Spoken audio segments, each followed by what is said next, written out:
Hi കൂട്ടുകാരെ, എല്ലാവർക്കും learn with Arya എന്ന യൂട്യൂബ് ചാനലിൻ്റെ പുതിയൊരു വീഡിയോയിലേക്ക് സ്വാഗതം. അപ്പോൾ PSC പരീക്ഷകളൊക്കെ വരുന്ന മാസങ്ങളിൽ അടുത്തടുത്ത് തന്നെ വരുന്നുണ്ട്. അപ്പോൾ നമുക്ക് പുതിയ SCRT ചാപ്റ്റർ വേഗത്തിൽ തീർക്കാം. എല്ലാവരും അവസാനം വരെ വീഡിയോ കാണണം. ചോദ്യങ്ങൾ ഇഷ്ടംപോലെ PSCയിൽ നിന്ന് ചോദിക്കുന്നതാണ്. അപ്പം നമുക്ക് വേഗം വീഡിയോയിലേക്ക് കടക്കാം. ഇന്ന് നമ്മൾ പഠിക്കാൻ പോകുന്നത് 5ാം ക്ലാസ്സിലെ ബേസിക് സയൻസിലെ ചാപ്റ്റർ 3 ആണ്, ജലം നിത്യജീവിതത്തിൽ. ജലത്തിൻ്റെ പ്രത്യേകതകൾ എന്തൊക്കെയാണ് നമുക്ക് ആദ്യം നോക്കാം. ജലത്തിന് നിറമില്ല, വ്യാപ്തമുണ്ട്, മണമില്ല, ജലത്തിന് എടുക്കുന്ന പാത്രത്തിൻ്റെ ആകൃതിയായിരിക്കും. അല്ലേ? ജലത്തിന് നിറമില്ല, മണമില്ല, വ്യാപ്തമുണ്ട്, എടുക്കുന്ന പാത്രത്തിൻ്റെ ആകൃതിയായിരിക്കും. അടുത്തൊരു ചിത്രത്തിൽ നമുക്ക് കാണാൻ സാധിക്കുന്നത് ജലത്തിൻ്റെ മനുഷ്യ ശരീരത്തിലെ ഏകദേശ അളവുകളാണ്. നമുക്ക് നോക്കിയാലോ.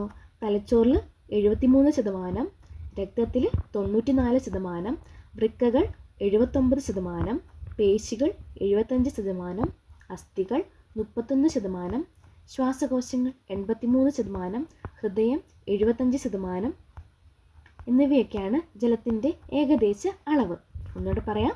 തലച്ചോറിൽ 73% ജലമുണ്ട്, രക്തം 94%, വൃക്കകൾ 79%, പേശികൾ 75%, അസ്ഥികൾ 31%, ശ്വാസകോശങ്ങൾ 83%, ഹൃദയം 75%.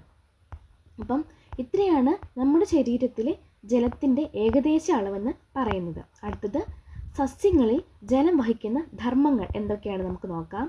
ഒന്നാമത്തേതായി ആഹാരത്തെ ഇലകളിൽ നിന്നും മറ്റ് സസ്യഭാഗങ്ങളിലേക്ക് എത്തിക്കുന്നതിന്, പ്രകാശ സംശ്ലേഷണത്തിന്, ആഗിരണം ചെയ്ത ലവണങ്ങൾ ഇലകളിൽ എത്തിക്കുന്നതിന്, സസ്യശരീരത്തിൻ്റെ ഘടന നിലനിർത്തുന്നതിന്. ഇതിനൊക്കെയാണ് ആഹാരത്തെ ഇലകളിൽ നിന്നും മറ്റ് സസ്യഭാഗങ്ങളിൽ എത്തിക്കുന്നതിന്, ആഗിരണം ചെയ്ത ലവണങ്ങൾ ഇലകളിൽ എത്തിക്കുന്നതിന്, പ്രകാശ സംശ്ലേഷണത്തിന്, സസ്യശരീരത്തിൻ്റെ ഘടന നിലനിർത്തുന്നതിന്. ഇവയൊക്കെയാണ് സസ്യങ്ങളിൽ ജലം വഹിക്കുന്ന ധർമ്മങ്ങൾ.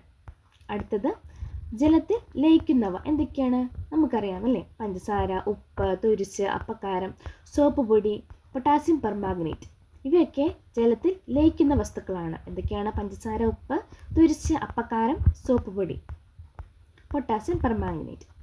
ജലത്തിൽ ലയിക്കാത്തവ ഏതൊക്കെയാണ്? മെഴുകുണ്ട്, വിനാഗിരി, മണ്ണെണ്ണ, വെളിച്ചെണ്ണ, കർപ്പൂരം, പെട്രോൾ ഇവയൊക്കെ ജലത്തിൽ ലയിക്കാത്തവയാണ് അല്ലേ. മെഴുക്, വിനാഗിരി, മണ്ണെണ്ണ, വെളിച്ചെണ്ണ, കർപ്പൂരം, പെട്രോൾ.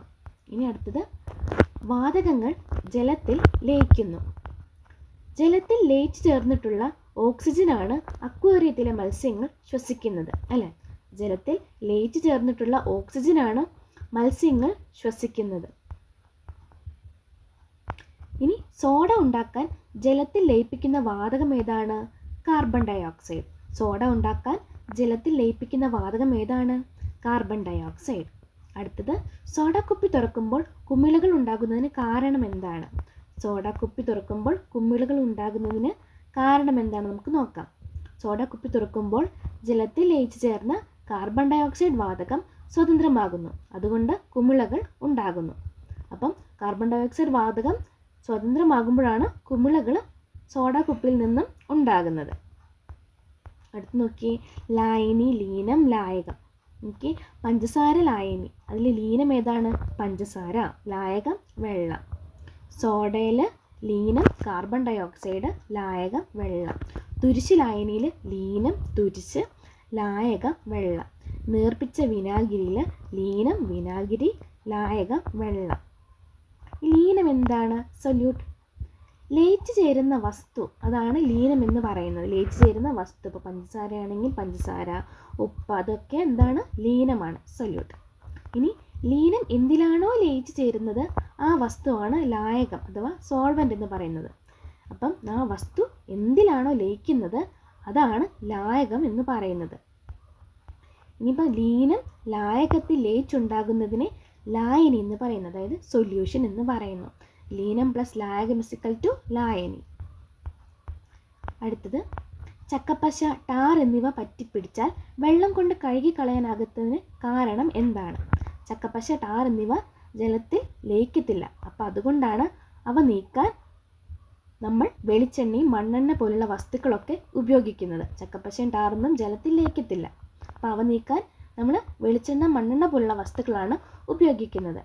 നോക്കിയേ, ബോൾ പേനയിലെ മഷി വസ്ത്രത്തിൽ പുരണ്ടാൽ അത് നീക്കം ചെയ്യുന്ന മാർഗം. ബോൾ പേനയിലെ മഷി വസ്ത്രത്തിൽ പുരണ്ടാൽ അത് നീക്കം ചെയ്യുന്ന മാർഗം. നോക്കിയേ, ആൽക്കഹോൾ അടങ്ങിയിട്ടുള്ള sanitiser, hair spray, baking soda, വിനാഗിരി, നാരങ്ങാനീര് തുടങ്ങിയവ ഉപയോഗിച്ച് നീക്കം ചെയ്യാം അല്ലേ. ഇപ്പം നമ്മുടെ കുട്ടികളുടെ യൂണിഫോമിലൊക്കെ പേനയുടെ മഷി പറ്റിയിട്ടുണ്ടാവും. അപ്പോൾ നമുക്ക് സാധാരണ വെള്ളത്തിൽ അത് കഴുകിക്കളയാൻ പറ്റത്തില്ല. അപ്പം നമുക്ക് ഇതൊക്കെ ട്രൈ ചെയ്യാം. എന്തൊക്കെയാണ്? ആൽക്കഹോൾ അടങ്ങിയിട്ടുള്ള sanitiser, hair spray, baking soda, വിനാഗിരി, നാരങ്ങാനീരും തുടങ്ങിയവ ഉപയോഗിച്ചവ നീക്കം ചെയ്യാം.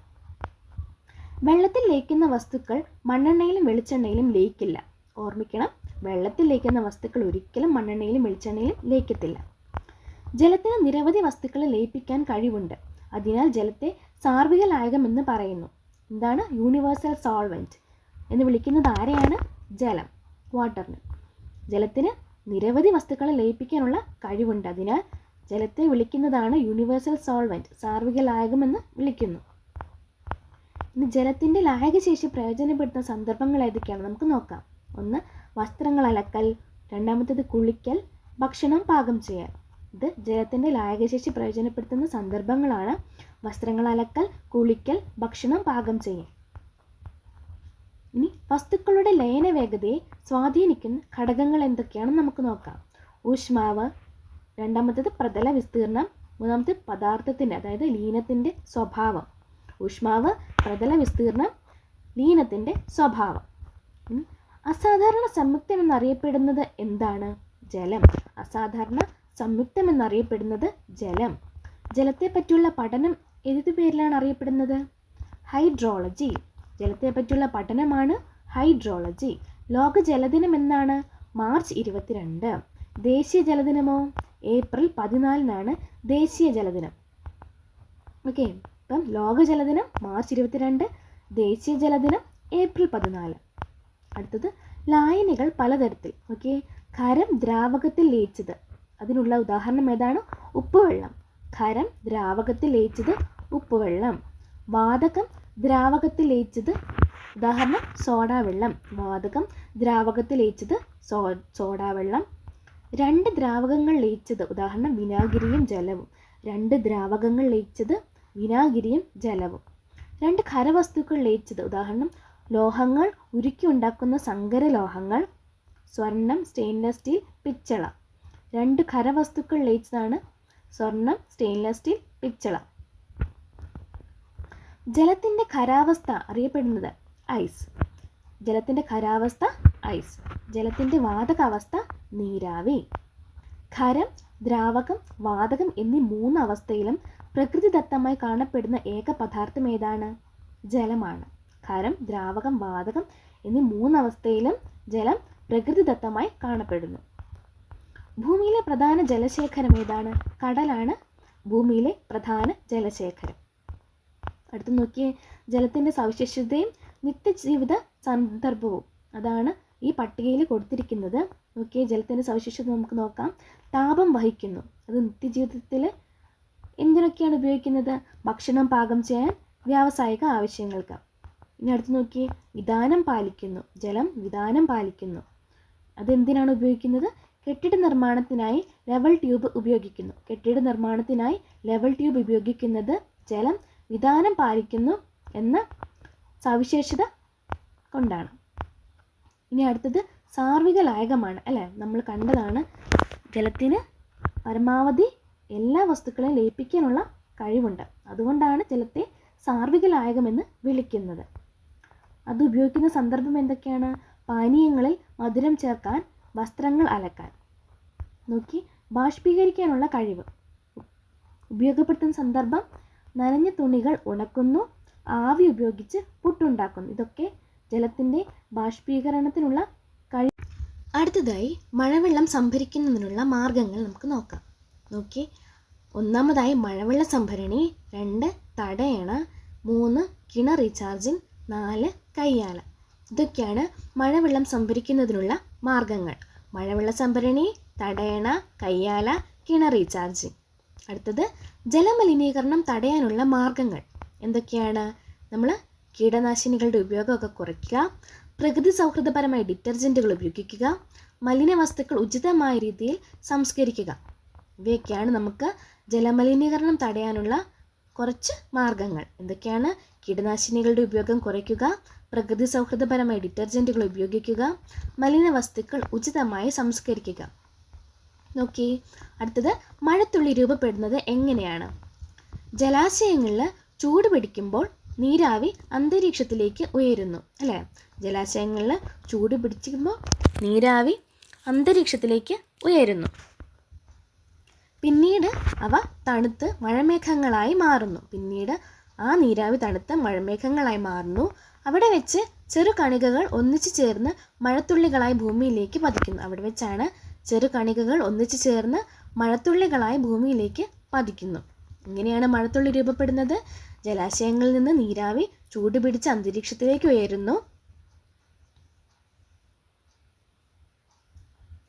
പിന്നീട് അവ തണുത്ത് മഴമേഘങ്ങളായി മാറുന്നു. അവിടെ വെച്ച് ചെറു കണികകൾ ഒന്നിച്ചു ചേർന്ന് മഴത്തുള്ളിയായി ഭൂമിയിലേക്ക് പതിക്കുന്നു. അടുത്ത് നോക്കിയേ, ഒരു ചിത്രമാണല്ലേ. എന്തിൻ്റെ ചിത്രമാണ്? പുഴവെള്ളത്തിൻ്റെ ശുദ്ധീകരണ ഘട്ടങ്ങളാണ് ചിത്രത്തിൽ കാണിച്ചിരിക്കുന്നത്. നോക്കി, ഒന്നാമത്തെ നോക്കി, വലിയ മാലിന്യങ്ങൾ അരിച്ചു മാറ്റുന്നു. 2 മാലിന്യങ്ങൾ അടിയാൻ അനുവദിക്കുന്നു. 3 പല തട്ടുള്ള അരിപ്പകൾ കൊണ്ട് അരിച്ചു മാറ്റുന്നു. 4 രോഗാണുക്കളെ നശിപ്പിക്കുന്നു. പുഴവെള്ളത്തിൻ്റെ ശുദ്ധീകരണ ഘട്ടങ്ങളാണ്. ഒന്നാമത്തേത് വലിയ മാലിന്യങ്ങൾ അരിച്ചു മാറ്റുന്നു. 2 മാലിന്യങ്ങൾ അടിയാൻ അനുവദിക്കുന്നു. 3 പല തട്ടുള്ള അരിപ്പകൾ കൊണ്ട് അരിച്ചു മാറ്റുന്നു. 4 രോഗാണുക്കളെ നശിപ്പിക്കുന്നു. ഇനി ശുദ്ധജലത്തിൻ്റെ വിതരണ ഘട്ടങ്ങൾ. 5-ാമത്തേത് ടാങ്കിൽ സംഭരിക്കുന്നു. 6 ജലം വീടുകളിലേക്ക് എത്തിക്കുന്നു. ടാങ്കിൽ സംഭരിക്കുന്നു, ജലം വീടുകളിലേക്ക് എത്തിക്കുന്നു. ഇവയാണ് പുഴവെള്ളത്തിൻ്റെ ശുദ്ധീകരണ ഘട്ടങ്ങൾ. ഇനി നോക്കി, മനുഷ്യ ശരീരത്തിൽ ജലത്തിൻ്റെ വിവിധ ധർമ്മങ്ങൾ എന്തൊക്കെയാണ്? മാലിന്യങ്ങൾ പുറന്തള്ളുന്നതിന്, സന്ധികളിൽ കർഷണം കുറയ്ക്കുന്നതിന്, ശരീരതാപം നിയന്ത്രിക്കുന്നതിന്, പോഷക ഘടകങ്ങളെ കോശത്തിലെത്തിക്കുന്നതിന്, ഇന്ദ്രിയങ്ങളെ ഈർപ്പമുള്ളതാക്കി സംരക്ഷിക്കുന്നതിന്. ഓക്കെ, അപ്പം നമ്മുടെ ശരീരത്തിൽ ജലത്തിൻ്റെ ഉപയോഗങ്ങൾ എന്തിനൊക്കെയാണ് ഉപയോഗിക്കുന്നത്? മാലിന്യങ്ങൾ പുറന്തള്ളുന്നതിന്, ശരീരതാപം നിയന്ത്രിക്കുന്നതിന്, സന്ധികളിൽ കർഷണം കുറയ്ക്കുന്നതിന്, ഇന്ദ്രിയങ്ങളെ ഈർപ്പമുള്ളതാക്കി സംരക്ഷിക്കുന്നതിന്, പോഷക ഘടകങ്ങളെ കോശത്തിലെത്തിക്കുന്നതിന്. അപ്പോൾ നമ്മുടെ ശരീരത്തിൻ്റെ 70% എന്താണ്? ജലമാണല്ലേ. അടുത്തൊരു ടോപ്പിക്കാണ് റിവേഴ്സ് ഓസ്മോസിസ്. കടൽ ജലത്തെ ശുദ്ധീകരിച്ച് കുടിവെള്ളം ഉണ്ടാക്കുന്നതിനുള്ളൊരു മാർഗമാണ് റിവേഴ്സ് ഓസ്മോസിസ്. എന്താണ്? കടൽ ജലത്തെ ശുദ്ധീകരിച്ച് കുടിവെള്ളം ഉണ്ടാക്കുന്നതിനുള്ള മാർഗമാണ് റിവേഴ്സ് ഓസ്മോസിസ്. റിവേഴ്സ് ഓസ്മോസിസിൽ ലയിച്ചു ചേർന്ന ലവണങ്ങൾ ഒഴിച്ചുള്ള മാലിന്യങ്ങളെ നീക്കം ചെയ്ത ശേഷം ഉപ്പുജലത്തെ അർദ്ധധാര്യ സ്ഥലത്തിലൂടെ കടത്തിവിട്ട് ലവണങ്ങളെ വേർതിരിക്കുന്നു. ഇതിൻ്റെ pH ക്രമീകരിച്ച ശേഷം കുടിവെള്ളമായി ഉപയോഗിക്കുന്നു. അപ്പോൾ റിവേഴ്സ് ഓസ്മോസിസിൽ എന്തൊക്കെയാണ് ചെയ്യുന്നത്?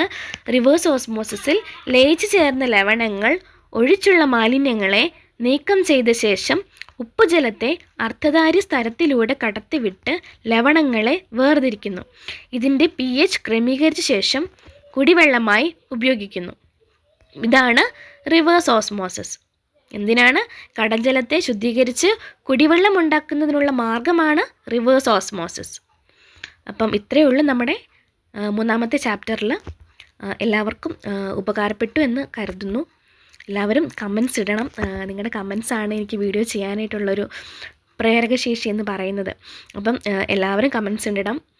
PSC പരീക്ഷകൾ വരുവാണ്. അപ്പം നമുക്ക് നന്നായിട്ട് പഠിക്കണം. ഈ വർഷം നമ്മൾ റാങ്കിൽ കയറണം.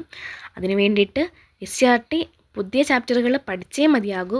ഏറ്റവും സിമ്പിളായ രീതിയിലാണ് നമ്മൾ കാര്യങ്ങൾ പറയുന്നത്. അപ്പം എല്ലാവരും പഠിക്കുക. അപ്പം വീഡിയോ ഇഷ്ടപ്പെട്ടെങ്കിൽ ലൈക്ക് ചെയ്യുക, ഷെയർ ചെയ്യുക, സബ്സ്ക്രൈബ് ചെയ്യുക. അപ്പം നമുക്ക് അടുത്ത വീഡിയോയിൽ കാണാം. നന്ദി, നമസ്കാരം.